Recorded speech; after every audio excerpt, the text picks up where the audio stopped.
Hello and welcome to B classes. B classes में आपका स्वागत है। मेरा नाम है विजय भिवानिया एंड आज मैं आपके साथ डिस्कस करूंगा असिस्टेंट टीचर पीआरटी की लेटेस्ट जो वैकेंसीज आई हैं DSSB में, उसकी नोटिफिकेशन। काफ़ी लोगों को आप में से कंफ्यूजन हो रही थी, इससे रिलेटेड काफ़ी क्वेश्चंस आ रहे थे हमारी वीडियो के कमेंट बॉक्स में एंड डीएम्स में भी। तो आई होप कि इस वीडियो के बाद आपके वो सारे डाउट्स सॉर्ट आउट हो जाएंगे। इसके बाद भी अगर कुछ बचता है तो आप इस वाली वीडियो के कमेंट बॉक्स में उसको कमेंट कर दीजिएगा और उस पर हम नई वीडियो बना देंगे।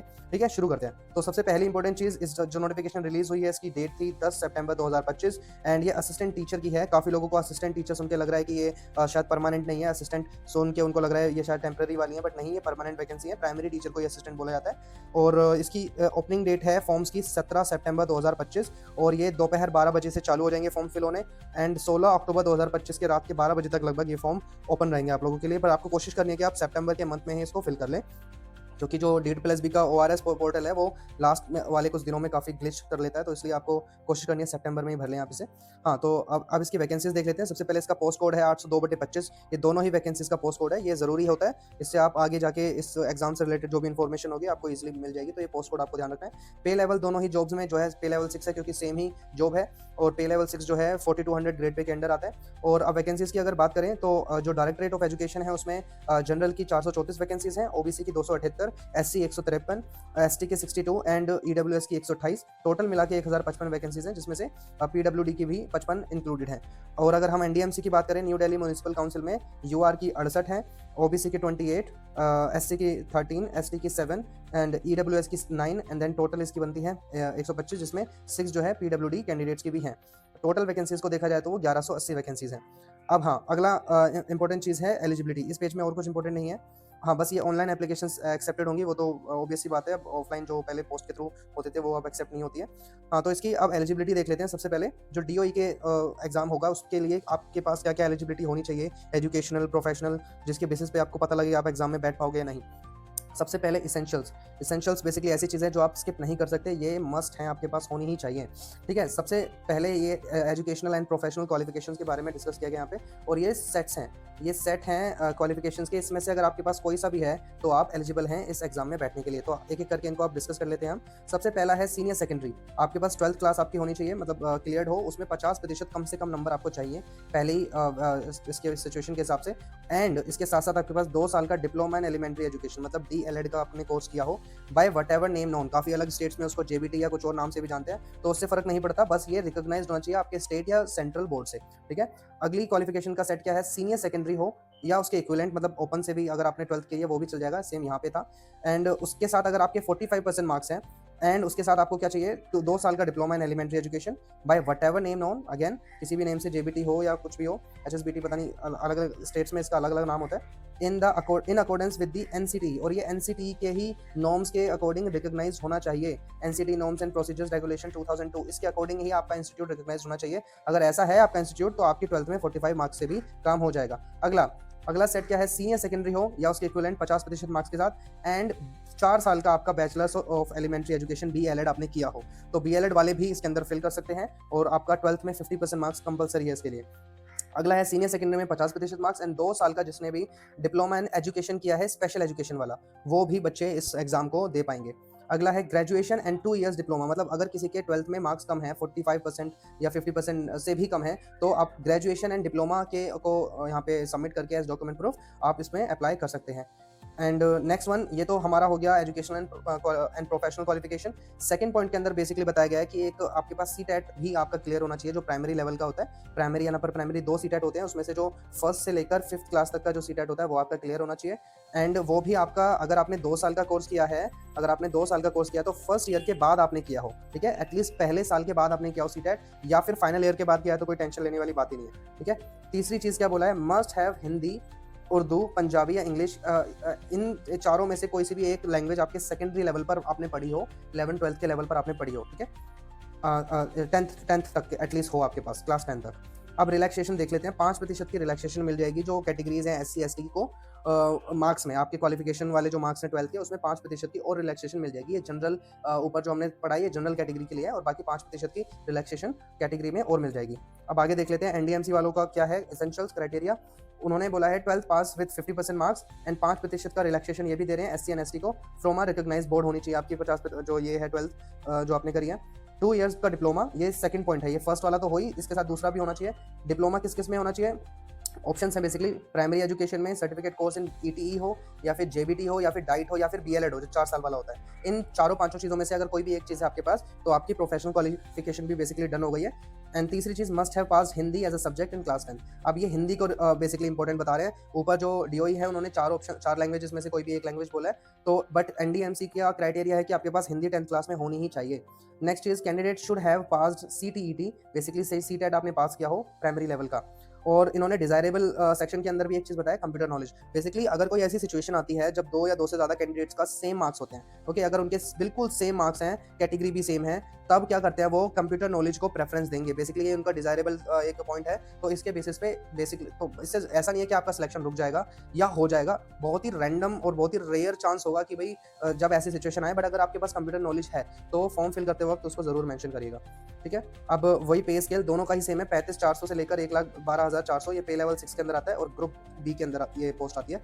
अगर एज लिमिट की बात करें तो दोनों ही पोस्ट के लिए 30 साल की एज लिमिट है, इससे ज़्यादा नहीं होनी चाहिए। कैटेगरीज के लिए कुछ रिलैक्सेशन है, वो हम नीचे डिस्कस करेंगे।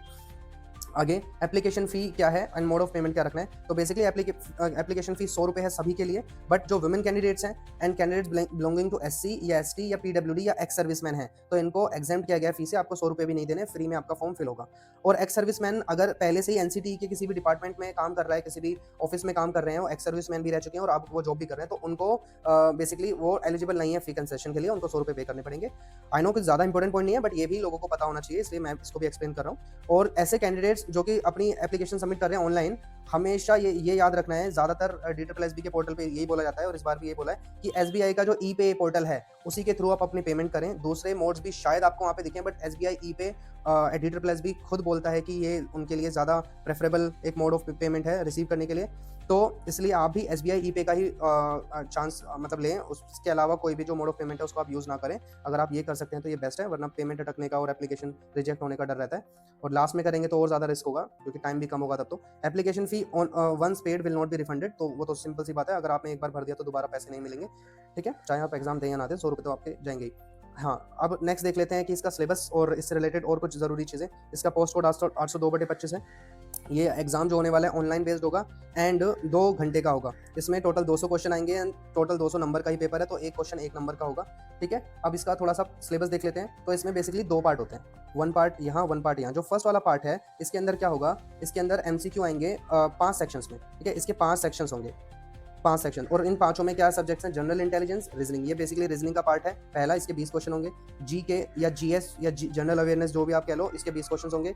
मैथमेटिक्स मतलब अर्थमेटिकल एंड न्यूमेरिकल एबिलिटी, इसके 20 क्वेश्चन होंगे। English language and Hindi language के भी 20-20 क्वेश्चन ईच होंगे। तो इस तरह से इसके टोटल 100 क्वेश्चन हो जाते हैं पार्ट 1 के। अब पार्ट 2 जो है इसके भी सेम सीन है, इसमें भी 100 क्वेश्चन आएंगे, बट इसके अंदर पार्ट्स बटे होते हैं, बट क्योंकि इन सारे इस टोटल पार्ट को एक ही कंसिडर किया जाता है इसलिए इसको एक ही माना गया है। इसके अंदर वैसे जो सब्जेक्ट्स आते हैं वो टीचिंग मेथोडोलॉजी हो गया, टीचिंग साइकोलॉजी हो गया, फिलोसफी हो गया टीचिंग से रिलेटेड, राइट, ये सब रिसर्चेस वगैरह हो गई, टीचिंग के मेथड्स, ये सब आता है, और इनको बांट भी दिया जाता है सेक्शंस में, बट क्योंकि ये पूरा एक पार्ट ही है तो इसलिए इसको एक ही बोला जाता है। तो इसके 100 क्वेश्चन आएंगे, तो इस तरह से 100 एंड 100 200 नंबर का आपका पूरा पेपर आने वाला है। अब इसको बेसिकली तैयार कैसे करना है, इन सारे सब्जेक्ट्स को अलग अलग सेक्शंस को कैसे तैयार करना है, उसके लिए भी एक वीडियो हम तैयार कर रहे हैं कुछ दिन में, वो भी आपके सामने आ जाएगी एंड उसको भी आपको देख लेना है अच्छी प्रिपरेशन के लिए, अच्छी प्लानिंग के लिए। अब पोस्ट प्रेफरेंस ये बहुत जरूरी है, इसमें candidates must exercise at least 1 preference for a post. Candidates who do not submit there post preference with in the stipulated time will not be considered for any post in the final result. Basically जब आपका exam clear हो जाएगा या उसके बाद का step है, जब आपसे ई डोजियर भराया जाएगा, तो आपको दोनों जो पोस्ट हैं DOE एंड NDMC, इनमें से आपको दोनों को ही सिलेक्ट करना है अगर दोनों में नंबर आ जाता है तो, एंड दोनों का बेसिकली आपको सीक्वेंस सेलेक्ट करना है कि पहले आपको किसको रखना है, जो भी आपका प्रेफर्ड डिपार्टमेंट है उसको आपको पहले रखना है, और इसका भी एक स्टिपुलेटेड टाइम होगा, उसी के अंदर अंदर आपको ये काम कर देना है। अगर नहीं करोगे तो आपकी एप्लीकेशन जो है वो रिजेक्ट भी हो सकती है, ठीक है। या और next is candidates are advise that eligibility criteria, जैसे एजुकेशनल क्वालिफिकेशन हो गया, experience, age, skill test, including pay scales. Post classification may vary slightly across different departments for a particular post under the combined examination scheme. It is candidate's sole responsibility to ensure that she meet the eligibility requirement for each opted post. During the scrutiny of e-dossier document verification by the user department, any candidate found ineligible for opted post, his or candidature for that post shall be rejected. Basically ये कह रहा है कि जो भी आप post के लिए अप्लाई कर रहे हैं, चाहे वो NDMC है चाहे वो DOE है, आपको जो फॉर्म भरोगे आपको उससे पहले अपनी एलिजिबिलिटी देख लेनी है। बेसिकली ये कह रहा है कि पहले B2B क्लासेस की वीडियो देख लेना, जिस पर अच्छे अच्छे से अपनी एलिजिबिलिटी मैच कर लेना और उसके बाद ही फॉर्म फिल करना। ठीक है, थैंक यू D+B हमारा प्रचार करने के लिए। हाँ, तो ये सारा अगर आप नहीं करोगे और बाद में अगर चेकिंग के टाइम पे जब आपके पेपर्स चेक किए जाएंगे, उसके डॉक्यूमेंट वेरिफिकेशन में अगर वो आपके डॉक्यूमेंट्स मैच नहीं होते हैं उनकी रिक्वायरमेंट से, तो आपको बेसिकली रिजेक्ट कर दिया जाएगा। तो पहले से ही मेक श्योर करें कि आपके पास ये सारी चीज़ें हैं। ठीक है, नेक्स्ट पेज पे आते हैं। The board in order to achieve qualitative selection and to recruit best talent available has fixed the following minimum qualifying marks for the different categories. Basically अब डिपार्टमेंट ने क्या किया है, पहले क्या होता था, लोग किसी किसी पोस्ट में ऐसा होता था कि लोग बहुत कम आते थे, तो बहुत कम आने की वजह से जो कट ऑफ थी बहुत ज़्यादा गिर जाती थी और बहुत थोड़े से नंबर पे भी सिलेक्शन देना पड़ता था क्योंकि भाई लोग तो आए हैं। बट इस बार क्या किया है इन्होंने, पहले से ही एक स्टिपुलेशन रख दिया है कि भाई जनरल कैटेगरी में कम से कम 40% मार्क्स चाहिए, उसके बिना सिलेक्शन नहीं होगा। ओबीसी में 35, वो भी दिल्ली का ओबीसी होना चाहिए, एंड SC ST और फिजिकली हैंडीकैप जो है उनको कम से कम 30% मार्क्स लाने पड़ेंगे। वैसे इस एग्जाम में इतने % मार्क्स लाने से सिलेक्शन होगा नहीं, ये मत सोच लेना यही मार्क्स लाने हैं, ये तो मिनिमम है। इससे ऊपर जो भी कंपटीशन होगा, जो भी बेसिकली लोग बैठेंगे, उसके हिसाब से जो आपकी कट ऑफ जाएगी उसको आपको बीट करना है। ठीक है, हाँ, और ये एक्स सर्विसमैन जो है उसको 5% की और रिलैक्सेशन दी गई है और मिनिमम ऑफ 30%, मतलब 30% से नीचे वो भी नहीं जा सकते, 30% तो कम से कम उनको भी लाना है। अगला, candidate must exercise at least one preference for a post, वही जो ऊपर हमने मेंशन किया था, एक पोस्ट की प्रेफरेंस कम से कम ई-डोजियर के टाइम पे आपको फिल करनी है। नहीं करोगे तो सिंपल सी बात है, मतलब आपका सिलेक्शन नहीं होगा आगे। Once a candidate has been allocated first available preference as per merit, he she will not be considered for subsequent preferences. Basically अगर आपने एक बार प्रेफरेंस ले ली और उसके बाद आपने ई-डोजियर वगैरह फिल कर दिया, फिर आपको चेंज करने का मौका नहीं मिलेगा। Candidates are therefore advised to exercise preference of post departments very carefully. तो जब भी आप उसमें अपनी पोस्ट एंड डिपार्टमेंट सिलेक्ट करें ई-डोजियर फिल करते टाइम, तो मेक श्योर कि आप अपना जो सिलेक्शन है वो बहुत ध्यान से करें and treat it as final and irreversible. भाई ये फाइनल होगा, इसको रिवर्स भी नहीं किया जा सकता। The final allotment of department will be made on the basis of merit cum preference of the department of candidates. Once a department is allocated, no changes of the department will either be entertained or allowed by the board. तो basically D+B का काम क्या होता है, exam करवाना, ई-डोजियर भरवा के अपने डिपार्टमेंट में आपको भेज देना। एक बार आप डिपार्टमेंट में पहुंच गए, अपना ई-डोजियर वगैरह भी भर दिया और डिपार्टमेंट ने भी जो लिस्ट वगैरह निकाल दी, फिर आप सोच रहे हो कि दूसरा डिपार्टमेंट बदल लूँ, तो वो अलाउ नहीं किया जाएगा, ये बताया जा रहा है यहाँ पे।